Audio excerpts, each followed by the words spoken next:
आनंद मोहन की रिहाई पर लगातार सियासत हो रही है। बिहार सरकार के मंत्री अशोक चौधरी ने बयान देते हुए कहा कि आनंद मोहन की जगह कोई और एबीसीडी होता तो उसकी चिंता नहीं होती। उसमें कितने दलित, अति पिछड़ा और बैकवर्ड समाज के लोग हैं उसका नाम कहीं नहीं आ रहा, लेकिन आनंद मोहन का नाम आ रहा है क्योंकि सुशील मोदी कभी आनंद मोहन को छोड़ना चाहते हैं, उनके लिए बयान देते हैं, उनके साथ मिलते हैं और जब सरकार छोड़ देती है तो कहते हैं अच्छा नहीं हुआ। सुशील मोदी ये भी कहते हैं कि राजीव गांधी के हत्यारे बड़ी हो सकते हैं तो आनंद मोहन को क्यों नहीं रिहा हो सकते।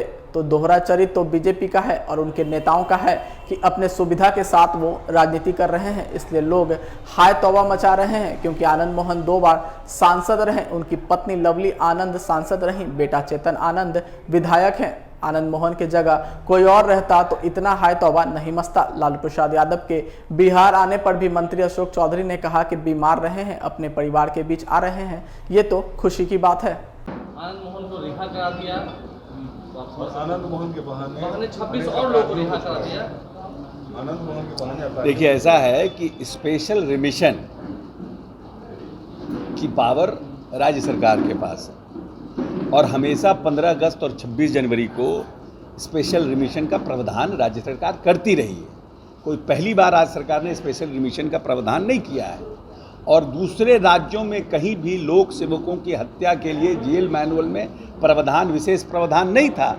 उस विशेष प्रावधान को हटाया गया है। इसमें पता नहीं क्योंकि आनंद मोहन की जगह पर कोई एबीसीडी होता तो उसकी चिंता नहीं होती। उसमें कितने दलित हैं, कितने अति पिछड़ों के समाज के लोग हैं और बैकवर्ड समाज के लोग हैं, उसका नाम कहीं कहीं नहीं आ रहा है, लेकिन आनंद मोहन का नाम आ रहा है। क्योंकि जब सुशील मोदी जी आनंद मोहन को कभी छोड़ना चाहते हैं, उसके लिए बयान देते हैं, उससे साथ मिलते हैं और जब सरकार छोड़ देती है तो ये कहती है कि नहीं, ये अच्छा नहीं हुआ, ये ठीक नहीं हुआ, ये दलितों के साथ अत्याचार है। सुशील मोदी जी भी कहते हैं कि जब राजीव गांधी के हत्यारे बरी हो सकते हैं तो आनंद मोहन क्यों नहीं रिहा हो सकते हैं।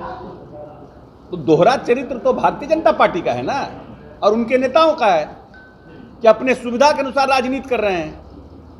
हम लोगों ने तो सिर्फ जो सीआरपीसी का जो प्रावधान है और जो जेल मैनुअल का प्रावधान है उसमें समानता करने की प्रयास किया है और उसमें जिनको जो रिमिशन कमेटी बैठती है उसमें जितने लोगों को रिमिशन मिलने का प्रावधान उनको रिमिशन मिला है। अब पता नहीं क्यों लोग हाय तौबा, इसीलिए हाय तौबा मचाया जा रहा है क्योंकि आनंद मोहन 2 बार एमपी रहे हैं, उनकी पत्नी एमपी रही हैं, विधायक रहे हैं, उनकी एक राजनीतिक पार्टी थी, उनके बेटा विधायक हैं, तो इसीलिए हाय तौबा मचाया जा रहा है। अगर आनंद मोहन की जगह कोई और होता तो कोई नोटिस भी नहीं लेता इसको। तो आनंद मोहन को सिर्फ और सिर्फ आनंद मोहन होना और एक एमपी होने के लिए उनको खामियाजा भुगतना पड़ रहा है। पूरे देश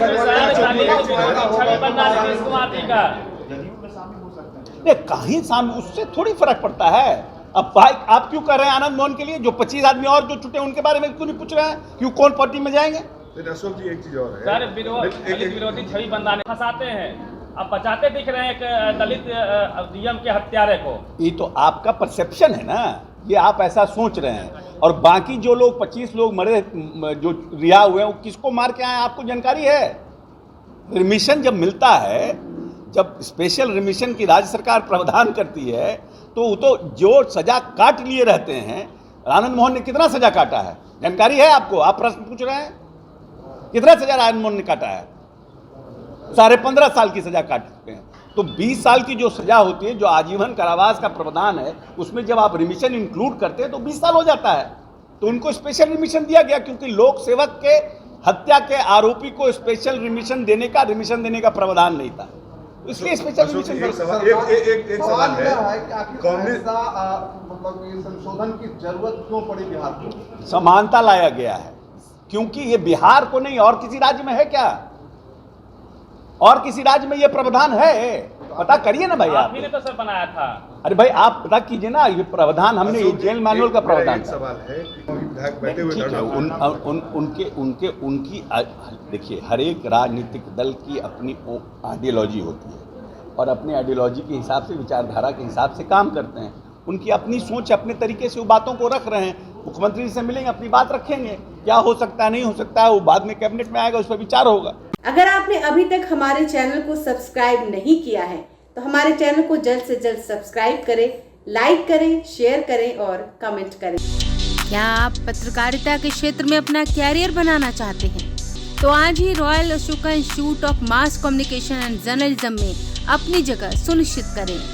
आर्यभट्ट ज्ञान विश्वविद्यालय पटना से मान्यता प्राप्त 100% प्लेसमेंट के साथ royal Ashoka institute of mass communication and journalism, नामांकन जारी है। हमारा पता है DS/16 गायत्री मंदिर के समीप, कंकड़ बाग, पटना 8,20,000। आप हमें संपर्क भी कर सकते हैं। हमारा मोबाइल नंबर है 9955456126।